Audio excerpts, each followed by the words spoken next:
Diagnosing the root cause of our suffering کے root cause کو determine کرنے کے لیے ہیومن بینگ کو سمجھنے کی ضرورت ہے. ہیومن بینگ جو ہے وہ صرف ایک فزیکل باڈی نہیں ہے. ہم 4 ایلیمنٹس ہوتے ہیں ہمارے اندر: biological, psychological, environmental and spiritual. اور ہر ایلیمنٹ کی اپنی ضروریات ہوتی ہیں جو کہ پوری کرنا ضروری ہوتی ہیں تاکہ آپ ہولسٹکلی ہیلدی اور ہیپی رہیں. جو بایولوجیکل ایلیمنٹ ہے ہیومن بینگس کا، اس میں ہماری باڈی، ہمارے آرگینکس، کیمیکلس جو ہماری باڈی کے اندر ہیں، ہارمونس، نیوٹرو ٹرانسمیٹرز. اور بایولوجیکل ایلیمنٹ کو فوڈ چاہیے ہوتی ہے، آکسیجن اور واٹر. پھر ہوتا ہے ہمارا ایک سائیکولوجیکل یا کوگنیٹیو ڈومین. یہ ایلیمنٹ جو ہوتا ہے یہ ریفر کرتا ہے ہم کیا سوچتے ہیں، ہمارے تھاٹ پیٹرنس کیا ہیں، ایٹریبیوشنل سٹائلز کیا ہیں، ہماری مینٹل سکیمز کیا ہیں دنیا کے بارے میں، ہم کس طرح سے خود کو دیکھتے ہیں اور کس طرح سے دنیا کو دیکھتے ہیں اور اپنے ارد گرد کی دنیا کو کیسے پروسیس کرتے ہیں. ایٹریبیوشنل سٹائلز پہ جو ریسرچ ہے ٹاپ سائیکالوجسٹس کی، وہ یہ بتاتے ہیں کہ ان کی فائنڈنگز یہ ہیں کہ جو لوگ نیگیٹو ایٹریبیوشنل سٹائلز کے ہوتے ہیں، یعنی انٹرنل، اسٹیبل اور گلوبل، وہ زیادہ چانسز ہوتے ہیں ان کے ڈپریشن میں سفر ہونے کے. فار ایگزامپل، ان کی زندگی میں کوئی بھی اگر نیگیٹو، انکنٹرولیبل نیگیٹو ایونٹ ہو گیا ہے تو فرسٹ آف آل تو وہ اس کو انٹرنل لیں گے، یعنی اس سے بلیم انٹرنلائز کریں گے، الزام لیں گے، ٹھیک ہے. دوسری چیز ہے وہ اس کو اسٹیبل سمجھتے ہیں، یعنی وہ یہ بلیو کرتے ہیں کہ یہ جو نیگیٹو ایکسپیرینس ہے یہ کبھی امپروو نہیں کرے گا، ٹھیک نہیں ہوگا. اور تھرڈلی وہ اس کو گلوبل سمجھتے ہیں، یعنی وہ کہتے ہیں کہ یہ جو نیگیٹو ایونٹ ہوا ہے یہ ان کی زندگی کے سارے اسپیکٹس کو افیکٹ کرے گا.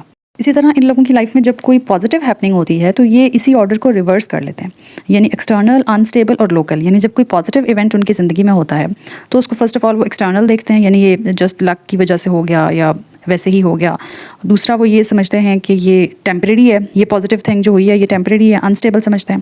تیسرا یہ ہے کہ پازیٹیو اکرنس کو وہ اس کا اسکوپ لمیٹڈ سمجھتے ہیں، چھوٹا اسکوپ سمجھتے ہیں اس کو لوکل سمجھتے ہیں. بٹ جو لوگ پازیٹیو ایٹریبیوشنل سٹائلز کے ہوتے ہیں ان کی زندگی میں جب کوئی نگیٹو ایکسپیرینس ہو جاتا ہے انکنٹرولیبل، جو کہ ان کے کنٹرول میں نہیں ہوتا، تو اس کو وہ ایسے لیتے ہیں کہ فرسٹ آف آل وہ اس کا بلیم نہیں لیتے، اس کو ایکسٹرنل سمجھتے ہیں، پہلی چیز. دوسرا وہ یہ بلیو کرتے ہیں کہ یہ نگیٹو ایکسپیرینس جو ہے یہ عارضی طور پہ ہے، ٹیمپریری ہے، یعنی انسٹیبل سمجھتے ہیں اس کو. تیسرا وہ یہ بھی سمجھتے ہیں کہ یہ ان کی زندگی کے سارے اسپیکٹس کو افیکٹ نہیں کرے گا، لوکل ہے، اس کو لوکل سمجھتے ہیں. اسلامک ایٹریبیوشنل سٹائل جو ہے نا وہ پازیٹیو ہے. جب ہم قرآن اور سنہ میں جو ورلڈ ویو پریزنٹ کیا گیا ہے اس کو دیکھتے ہیں تو ہمیں پتہ چلتا ہے کہ یہ پازیٹیو ایٹریبیوشنل سٹائل ہے. کیسے؟ فرسٹ آف آل یہ ایکسٹرنل ہے. قرآن میں آتا ہے کہ ما اصاب من مصیبت فی الارض، تمہارے اوپر کوئی مصیبت یا زمین میں کوئی مصیبت نہیں آتی جو کہ آلریڈی لکھی ہوئی نہ ہو.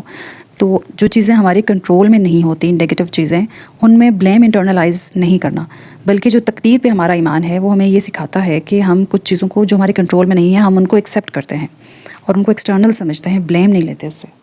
دوسرا ہے انسٹیبل، یعنی جب بھی کوئی نیگیٹو ایونٹ ہوتا ہے تو اللہ اور اس کے رسول صلی اللہ علیہ وآلہ وسلم کی ٹیچنگز ہمیں یہ سکھاتی ہیں کہ ہمیں اس وقت یہ ہوپ رکھنی ہے، امید رکھنی ہے کہ چیزیں اچھی ہو جائیں گی، بہتر ہو جائیں گی. قرآن میں جو سٹوریز اللہ تعالیٰ نے ہمیں بتائی ہیں اس میں اللہ تعالیٰ ہمیں ان کی زندگی کے سارے اسپیکٹس نہیں بتاتے، لیکن ون پرٹیکولر اسپیکٹ ہر سٹوری میں کوئی نہ کوئی اللہ تعالیٰ ہمیں دکھا رہے ہیں اور ان کے ہارڈسٹ ٹائم کا ایک گلمپس ہمیں دکھاتے ہیں اور پھر دکھاتے ہیں کہ انہوں نے کیسے ریئیکٹ کیا اور وہ اس میں سے کیسے گزرے. یہ اس لیے کیا کیونکہ ہم اپنی سٹوریز میں اور اپنی ٹریجڈیز میں خود کو اکیلا فیل نہ کریں. اللہ تعالیٰ نے ان کے ذریعے ہمیں کمفرٹ اور انسپریشن پرووائڈ کی ہے، اور جیسے اللہ نے ان کے پین کا ذکر کیا، ان کے ٹرائلز کا ذکر کیا، ساتھ ہی ان کی جو عبودیت تھی نا، جو سبمیشن تھی ان کے اندر، وہ ہمیں دکھائی، اور اس کے ساتھ ان کی جو اس ٹائم کے بعد فتح اور کامیابی ان کو ملی اس کا بھی ذکر کیا، جس سے یہ پتہ چلتا ہے کہ نیگیٹو ایونٹس جو ہیں وہ انسٹیبل ہوتے ہیں. مریم علیہ السلام سنگل مدر تھیں اور اپنے لوگوں نے ان کو ریجیکٹ کیا تھا، لیکن پھر وہی مریم علیہ السلام آنرڈ بھی ہوئی موسٹ پرفیکٹ وومن کے طور پہ، اور پھر وہ ایک پروفٹ کی مدر بنی. یوسف علیہ السلام غلامی میں رہے، جیل میں رہے، لیکن پھر وہی یوسف علیہ السلام منسٹر بھی بنے. لوکل جو ایٹریبیوشنل سٹائل ہے وہ یہ ہے کہ جب کوئی ڈیفیکلٹی یا چیلنج زندگی کے ایک اسپیکٹ میں آیا ہے تو اس کو اسی تک لمیٹڈ رکھا جائے، اس کو باقی سارے اسپیکٹس کے اوپر حاوی نہ کر لیا جائے. فار ایگزامپل، کسی کو اگر کسی ایک ریلیشن شپ میں کوئی چیلنج ہے، کوئی ڈیفیکلٹی ہے، تو جو پازیٹیو ایٹریبیوشنل سٹائل کے لوگ ہوتے ہیں وہ اس ڈیفیکلٹی کو ایکسٹینڈ نہیں کرتے باقی سارے ریلیشن شپس کے اوپر یا زندگی کے دوسرے اسپیکٹس جیسے کہ ان کی ہیلتھ ہے، ان کے فائنانسز ہیں، ان کی کیریئر ہے، اس تک وہ اس کو ایکسٹینڈ نہیں کرتے، براڈر پرسپیکٹیو سے دیکھتے ہیں. یہ ڈیپلی اسلامک پرنسپل ہے. ان مع العسر یسرا، یعنی with the hardship comes ease. ہو سکتا ہے کہ آپ زندگی کے ایک اسپیکٹ میں آپ کو ٹیسٹ کیا جا رہا ہو، but at the same time اللہ تعالیٰ نے آپ کو کاؤنٹلیس بلیسنگز اور آسانیاں عطا فرمائی ہوں آپ کی زندگی کے دوسرے اسپیکٹس میں. تو یہ ہے ہارڈشپ کے ساتھ ایز بھی ہے. شیطان کا جو وسوسہ ہوتا ہے، وسپرز آف شیطان، یہ ہمارے تھاٹس کو انفلوئنس کر سکتا ہے. اسی لیے اس سے پناہ مانگنے کے لیے قرآن میں کہا گیا ہے قل اعوذ برب الناس. یہاں پہ قل ہے، یہ کمانڈ ہے، ہمیں کہا گیا ہے کہ مانگو، سیک ریفیوج، پناہ مانگو اس سے. شیطان جو ہے وہ آپ کے ذہن میں کوئی بھی ایول تھاٹ وسپر کرے گا، سرگوشی کرے گا، اور پھر وہ پیچھے ہٹ جاتا ہے اور آپ کو لگتا ہے کہ یہ آپ کا اپنا خیال تھا، یہ آپ کی اپنی اوپینین تھی. اور سم ٹائمس ہم ان ڈسپٹیو تھاٹس کو اتنا ڈیپلی ابزارو کر لیتے ہیں کہ وہ ہماری آئیڈینٹی بن جاتی ہیں. شیطان کا سب سے اسٹرانگ ویپن ہوتا ہے ڈسپیئر، مایوسی کو یوز کرتا ہے. یعنی وہ انسان کو شرمندگی میں بالکل پیرالائز کر دیتا ہے، ڈبو دیتا ہے. جب کسی انسان سے کوئی مسٹیک ہو جائے تو شیطان اس کو اتنا انوردی فیل کروائے گا کہ وہ اللہ کے قریب ہونے کی کوشش بھی نہیں کرے گا. وہ بندہ، اس کے ذہن میں یہ غلط خیال آ جائے گا کہ تم اتنے برے ہو، تم نے ابھی اتنا بڑا گناہ کیا ہے، now you are going to pray, اب تم نماز پڑھو گے. انسانوں کو یہ بلیو کروانا کہ آپ معافی کے قابل ہی نہیں ہیں، آپ اللہ کے قریب ہونے کے قابل نہیں ہیں، یہ شیطان کی طرف سے ہوتا ہے. ہمیں یہ ریئلائز کرنے کی ضرورت ہے کہ ہیومن بینگز امپرفیکٹ ہیں، فلاڈ ہیں، ان کے اندر فلاز ہیں. اللہ نے ہمیں پرفیکٹ نہیں بنایا، وہ ہم سے پرفیکشن ایکسپیکٹ نہیں کرتا.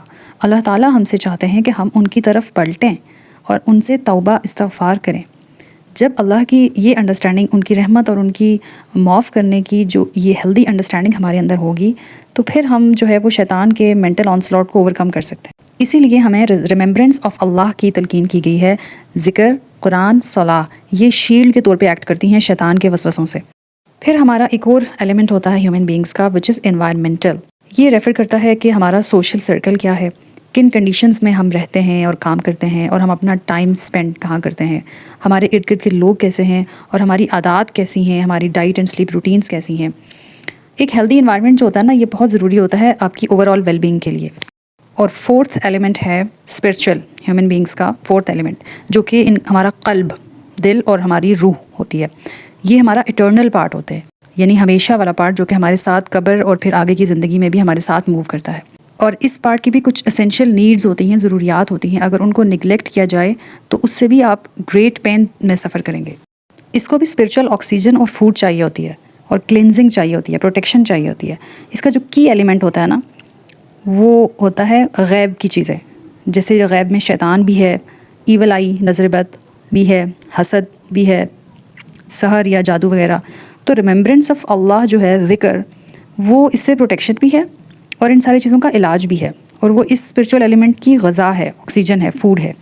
اور سورہ فلق میں انہی چیزوں سے پروٹیکشن مانگی گئی ہے اور کہا گیا ہے کہ پروٹیکشن مانگیں ان سے.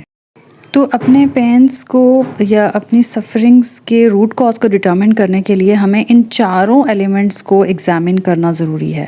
چاروں ایلیمنٹس کو دیکھنا پڑے گا کہ کس میں جو ہے وہ بریک ڈاؤن ہو گیا ہے، اور پھر اس کو فکس کرنے کی ضرورت ہوتی ہے.